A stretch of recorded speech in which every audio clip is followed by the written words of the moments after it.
Welcome back to another UFC fight prediction video. In this video, I'll be predicting the main card fights for UFC 245, Usman versus Covington.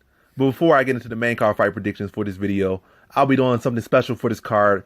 And that special thing is I'll be doing a $100 contest, free entry. And the reason why I'm doing this is because I recently hit 500 subs, and that's the halfway point to 1K. So I wanted to celebrate, or at least reward one of my subscribers. I'm not saying it's going to be one guy that just been so amazing I'm going to give him $100. It's going to be a contest. So that's going to give anybody that's entering, that's a subscriber, a chance to win $100. And I'm not saying it's not going to just be a flat of $100. It's going to be a chance at $100 because the prize is a max of 100. It's going to go based off of likes. So if this video right here that you're watching right now gets to 100 likes, they'll be able to get $100. If it gets 50 likes, they'll be able to get $50, and so on and so forth. So if it gets one like, then the prize is $1. But it's obviously not going to get one like. I'm probably going to get like 30 or 40 at least. And so whoever wins will be able to get $40. But I'm not going to tell you all the details in this video right here. There's going to be a link below this video right here. Just click on the description, click show more, scroll down, click the link to that video. It's going to lead you to another video on this channel. It's going to tell you in detail everything that you need to know to win that $100, everything that you need to do. And it's a very simple contest and not nothing crazy. It's pretty easy, pretty self-explanatory, and it makes sense. And no reason why no one should not enter in it. But I'm not going to talk too much to drag this video on right here because you're not here to hear about the $100. If you want to hear about that or you want to hear about that prize, that's in the other video. This video is for the predictions, so that's what I'm going to do. I'm going to get into the predictions. So now on to our predictions. Now on to our first fight on the main card. We have in the bantamweight division, Petr Yan versus Uriah Faber. So look at this fight. You got Petr Yan. He's a forward pressuring fighter.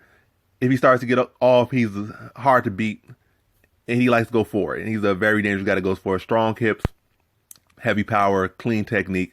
You got Uriah Faber. He's a fighter, legend. I think he's already a Hall of Famer. What's it called? Good grappling, good guillotines, good submissions.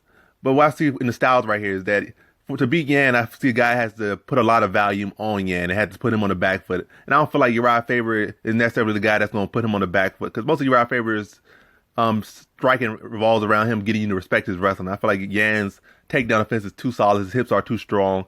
And Yan has so much confidence right now that he's not going to be willing to give up that back foot. And if he does, it's not going to be for a very long amount of time, probably like a second or 2 seconds. More so, he's going to be putting Uriah Faber on the back foot himself. And Uriah Faber is going to be giving up to that because typically when Uriah Faber can't get you to respect his takedown, he ends up on the back foot a lot in fights, and I feel like that's what's going to happen. And if he can't put Yan on the back foot, that's really where the fight is won or lost. And I think Uriah Faber's not going to be able to win, the battle of who's on the front foot or back foot. It's going to be him getting pushed backwards. And I didn't feel like Yan's striking is clean enough. You might say Uriah Faber got a knockout off his back foot in his last fight, but that's because Ricky Simon was just throwing empty kicks. Petr Yan doesn't really throw empty kicks. He sets everything up. So I feel like he's going to be able to put Uriah Faber on the back foot constantly in this fight. And that's where he's going to win the fight. So in this fight, I got Petr Yan via decision. Now to our next fight, we got in the bantamweight division, Marlon Moraes versus Jose Aldo. So in this fight, I was actually leaning to Jose Aldo at first until I saw like a picture of recently how he was looking, trying to make the weight. And I think he was still at like 140 or 139 and looked like death. So I had to switch it up. I'm going to go with Marlon Moraes. And I feel like, yes, Jose Aldo is I think overall, Jose Aldo not much better fight, but significantly enough that he's a better fighter than Marlon Moraes. Definitely accomplished-wise, a much better fighter than Marlon Moraes. But matter of fact, I'm not saying like Marlon Moraes' accomplishments are anything, but I'm just saying Jose Aldo's obviously further up on the pound-for-pound list all time, whereas Marlon Moraes, has a stellar career, but it's definitely not on the tier of Jose Aldo. But this is not about the past. But right now, I feel like Jose Aldo is a better fighter than Marlon Moraes. But with making his weight cut, I feel like Jose Aldo's he already had struggling with cardio issues at 145. Now cut it down 10 more pounds. That cardio will be even worse. His chin probably going to suffer. His ability to take damage is going to suffer. And now he's going against another a fighter that is a very reflexive fighter. And I feel like Jose Aldo's going to maybe lose a bit of his reflexes because he's going to be so drained. And I feel like Marlon Moraes is a very technical fighter. He does a lot of stuff that Jose Aldo does well as well. But he's going to be the fresher fighter. And also at 135, Marlon Moraes is a bigger 135, so it's not like Jose Aldo come down there and fight some scrawny 135. He's going down there and fighting a big 135, like a 135 that can make that 135 healthy and strong, fast, and it's like a killer at 135. He's not going down there fighting not a weak one that he can just go down and do whatever he want to.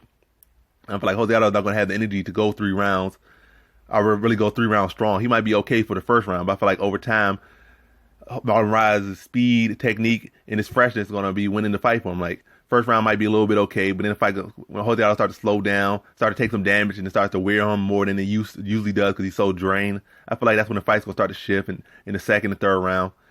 I think Moraes starts to switch some kicks to the body or attack the body. You know, a guy that's already struggling to make weight, he starts going to his body, he's going to feel that even more. And a guy, Jose Aldo, who always struggled with his cardio, at least at 145, now especially at 135, I feel like that's going to drain on Aldo. I just really feel like Aldo's going to slow down, not really be able to keep up with that pace. And it's, you know, the fight going to get taken away from him in the second and third. I'm not saying he's going to get finished, but I'm saying Moraes is going to start to outland him, outstrike him, outwork him. Is Aldo starts to drain, like fatigue in that second and third round. So in this fight, I got Marlon Moraes via decision. Now to our next fight we have in the women's bantamweight division, Amanda Nunes versus Germaine de Randamie. So look at this fight right here. These two fought like 5-6 years ago. In that fight, Amanda Nunes just took her down and won the fight on the ground, whether it was ground and pound or ground and pound and submission. But the things have changed a lot since then. Germaine de Randamie, or I'm going to say Randamie de Randamie, has got much better takedown defense since then, much more confident with her striking in MMA. I'm not saying she was like some newbie who just learned how to strike. She's a world-class striker. Definitely back then the better striker between the two. Definitely now the better striker between the two. But what I'm saying is her MMA striking got better. Like when you started getting more comfortable defending takedowns and dealing with that stuff, then you could really start to let your striking go. Like you were seeing what Israel Adesanya, when he first came in, he had a little bit of a bit of trying to get comfortable with your striking. Now you see him now, he's just so comfortable with his striking. Same thing with Germaine de Randamie. I mean, let me stop saying that. I'm not making me mess up. The same thing with de Randamie. When she started to get better at shutting down takedowns and more comfortable with her grappling, you start to see her striking flourish even more. So that's what I'm saying with her. But all that being said, I feel like de Randamie has a very good shot of beating Nunes if she can defend the shots. I think she does have a good shot of defending the takedowns. I don't rate Amanda Nunes' takedown offense that high. And I think de Randamie can shut down her takedowns and keep the fight on her feet a lot. And I feel like if Nunes comes in overconfident, this will definitely be the fight she'll lose. So I think de Randamie is a good bet in this fight, or good, put a little small bet on de Randamie. But I'm gonna still lean. In conclusion, I'm still gonna lean to Amanda Nunes in this one. We've seen in fights where that Amanda Nunes, no matter where you think her mindset might be at right now, she's still a full MMA fighter. She's never gonna forget that. She never forgets her jiu-jitsu. Even when you saw in the Valentina fight, when she was having a tough fight, she mixed in the grappling. She didn't go out there and just, be on pride like I'll strike Valentina. She saw the fight was close and she implemented grappling when needed to get that edge over Valentina to win that fight in that second fight. I think even in that first fight. So if Amanda Nunes needs to grapple, she will grapple. She's not gonna go out there and just say I'm gonna strike with her. So I feel like in this fight, Amanda Nunes being de Randamie is the better striker. This is an MMA fight, and Amanda Nunes is a much more well-rounded, better fighter in that area, like an overall area. And if she needs to get takedowns to mix it up, I think she will. I think the first round is going to be a couple of filling out process, maybe try to get a clinch, try to get a feel for her. And maybe Randamie might win a couple of those rounds in the first, 3. But I feel like if you start getting to the third, fourth, or fifth, I feel like Nunes is going to start to mix it up, get a feel, once she has a feel for it, get some takedowns, and do what she needs to do to get the victory in this fight. I feel like it'll be competitive in the first couple rounds, maybe throughout the whole fight, but then in the third round goes, get a takedown, start control. Then in the fourth round, fifth round, start wearing on her. And then I think late in that fifth round, she gets her to the ground, lands some ground and pound, and is able to get the submission. So in this fight, I got Amanda Nunes via fifth round submission. Now to our next fight we have in our co-main event in the featherweight division, defending champion Max Holloway versus Alexander Volkanovski. So look at this fight right here. I'm going to get into Volkanovski first right here. So Volkanovski is an amazing fighter, but I feel what's so amazing about him is not his skill, definitely not his power. His grappling had looked phenomenal in his earlier stage in his UFC career, or when he was first coming up. Not so much now. His cardio is amazing. Well, what's his best skill, or what's his best attribute right now, or overall at this point, is not even those skills. It's his game plan and how he adjusts for fighters. He's not going out there and just fighting like a robot, the same exact style every single time out. He adjusts for every fighter and comes up with a solid game plan. Whether it's him or him and his team, they've been doing amazing game planning, these past couple fights. With the Chad Mendes fight, Chad Mendes was a better wrestler, was just taking him down, more explosive, more athletic. But he saw a fighter that hadn't fought in a while and only came back and fought one fight that he finished early. And Chad Mendes was coming out, dropping him, taking him down at will. But what he did was he invested to the body. And seeing an explosive fighter like that hadn't really been fighting, he wasn't prepared to get hit to the body. Wasn't used to, really used to that at the moment. And Volkanovski went to the body and wore him down over time. So while Chad Mendes was headhunting and going for explosive takedowns, he hit the gas tank. Volkanovski attacked the body, wore him down, and then stopped him in the second or third. So smart game planning. Against Aldo, Aldo's had shutdown, takedown defense, amazing striking, and really if he just fought him without no game plan, he would have got destroyed by Aldo. But when he come out there, he mixed in angles, feinted, and really froze Aldo up. He used Aldo's explosiveness or his reflexes against him and made Aldo freeze up because made him question his reflexes. So even though it wasn't the most impressive victory, or you might kind of question why was Aldo so not really doing anything, or why was Aldo so froze up, it's because Volkanovski was giving him awkward angles and was feinting and making Aldo had to question his feint. So it kind of froze Aldo up and made him fight a lackluster fight which favored Volkanovski, and Volkanovski won. So it wasn't the most stellar performance, but it was amazing game planning by Volkanovski and his team. So that's the most impressive thing about Volkanovski. So, but now looking at this fight right here, I feel Volkanovski's gonna want to try to take this fight to the ground, gonna want to try to outwork Holloway. But seeing that Holloway fight versus Edgar, I think this is Holloway's fight to win right here, or this is Holloway's fight for me. I'm gonna lean to him in this one. I feel like he'll be able to neutralize Volkanovski's takedowns. I feel Holloway's Volkanovski's a work rate fighter. Holloway has a higher work rate than Volkanovski. He has the range, well, at least the height. He has short arms, but Holloway knows how to make his short arms very long, put out punches. He's a better striker, mixing angles, good takedown defense, and what really will neutralize a lot what Volkanovski wants to do. I don't think Volkanovski has enough power to really stun him in place or stop him in place. I don't think his takedowns he was one of the better. I don't think he's even one of the better wrestlers Holloway has faced. So I think Holloway will be able to neutralize his takedowns, outwork him, outland him, outstrike him. But I feel like Volkanovski will try to make it a fight. Maybe try mixing some inside leg kicks to slow down the boxes. Maybe try to wall install him. Mix different things in to frustrate Holloway. But I feel like Holloway has shown in these past fights that he's adapt to deal with these type of challenges. And I feel like he'll be able to circle off against the cage. We'll be able to shut down the shots and really just outwork, outvalue, and be the better striker in this fight and show once again why he is the champion. So in this fight, I got Max Holloway via decision. Now on to our next fight. Now on to our main event. We have a title fight in the welterweight division. Defending champion Kamaru Usman versus the former interim champion Colby Covington. Never lost that belt, but it was stripped by Dana White. So look at this fight right here. You got two guys who have similar paths to the where they are now. Two guys with similar backgrounds, similar styles, similar strengths, going against one another. Similar age. It's really a good match, both in their prime, both solid wrestlers, both been doing the same thing to the division, basically. But they both had their strengths and weaknesses, and they both had their different advantages or their different strengths from one another, but similar kind of styles. So look at this fight right here. Usman is the stronger fighter between the two. Covington might have a slight edge in cardio. We can't really say, his cardio is so much better than Usman. Usman is just a power wrestler, whereas, because we haven't seen neither of them tired. Really, we've seen Covington slightly tired, where we haven't seen Usman tired at all in the fights. He just constantly keep working. Whether they be fatigued or not, they keep working through the fatigue, and you never see them slow down their pace. We've seen Covington taken down, once or twice by RDA and take a deep breath. But other than that, we haven't seen him really tired. We've seen him get submitted in the UFC, but other than that, really haven't seen much. And that wasn't like it was due to fatigue. I think he was injured in that fight, etc., etc. But yeah. So Usman, they both have a phenomenal cardio. But I'm gonna lean to give Covington the cardio edges because he does have a higher pace in fights. In his wrestling career, he was known for his cardio. So even back in the NCAA days, he was known for his cardio. So I'm gonna give him a slight edge. Well, that's a big significance. I don't think so, but maybe he could play a factor in this fight. But I'd give him a slight edge in cardio.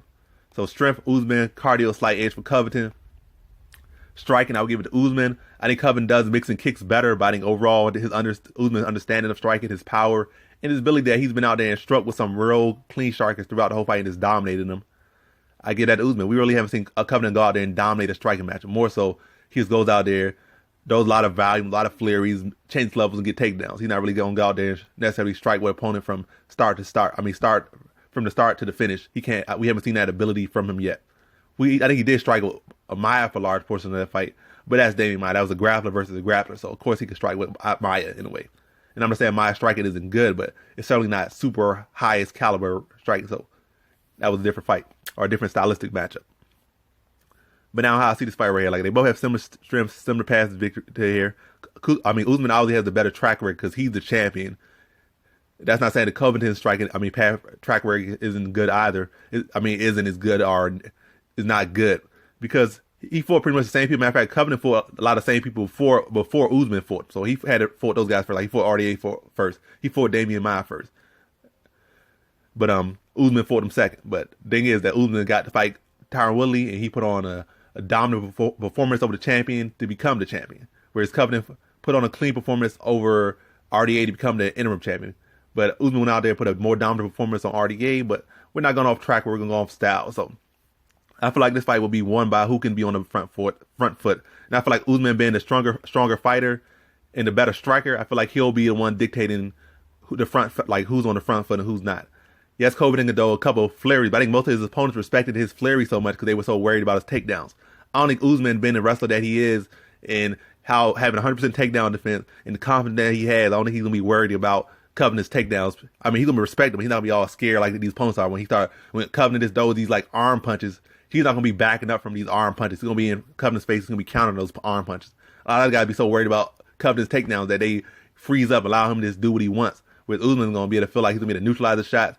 He's going to defend them technically, defend them soundly, shut them down, and be able to push Covington backwards. Because he's not going to be, like I said, these other opponents were scared of his wrestling. Usman would not be. And other people were scared of his work rate. Usman would not be, because Usman's going to put him on the back foot with his power shots and make, like, the power shots beat little volume shots. Let the volume be real technical, like a real clean jab, real stuff. Clean punches beat arm punches. So that's what I'm saying. He's bigger, he's stronger. He does clean punches where Covington does a lot of arm punches and a lot of little flailing kicks. And the power and the cleaner strikes will push Covington back and make Covington not be in the best position to shoot the best shots in the first place. And going against probably the best, matter of fact, definitely the best wrestler he's fought inside the UFC. So I feel like a lot of Covington's games will be neutralized.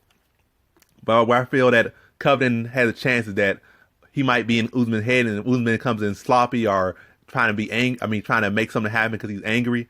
Covington could even knock him out if he gets gets too off his game. Or he could get easy takedown because if Usman gets sloppy. But what I'm gonna say is that and then another factor, another variable, maybe Covington's mouth has put him in a bad position because he's not training with Jorge Masvidal no more, I don't think. And a lot of people at the gym don't really like him because of his mouth. So maybe he's not having the best training camp because of his own mouth. So maybe that can factor in. But I'm not going to factor those into my prediction. I think it gives a good chance, but that's not going to change with my pick for this one. I feel like I said, Usman's power and clean striking beats flaily striking. Usman's going to be on the front foot. He's a stronger fighter. And we haven't seen him tired either. So if he's on the front foot, pushing Covington back and neutralizing a lot of Covington's shots by making them, or really making a lot of them not as effective, because Covington's going to be on the back foot, and Covington likes to be on the front foot with his shots. So if he's on the back foot, getting pressed back, or getting hit with power shots, he's not going to be as effective. And I feel like he's going to be able to neutralize a lot of Covington's shots. I'm not saying he's going to completely shut down his wrestling, but I feel like he's going to make him a lot less effective than he's been in his career, or like what he's like to be in his career. I feel like it's a competitive fight. But I feel like over time, the power shots of Usman and Covington not really be able to just go to the wrestling all the time. Is a safe haven. It's really going to put him out of his element. It's going to be competitive, but the power eventually going to wear on Covington. The strength of Usman going to wear on Covington. And I think Usman starts to dominate this fight, start to pick Covington apart, start to get more takedowns, start to land ground and pound, and really start to break Covington down. And I think he stops him in the fourth round. So in this fight, I got Kamaru Usman via fourth round TKO. And that concludes my fight predictions for the main card of UFC 245, Usman versus Covington. And as always, thanks for watching.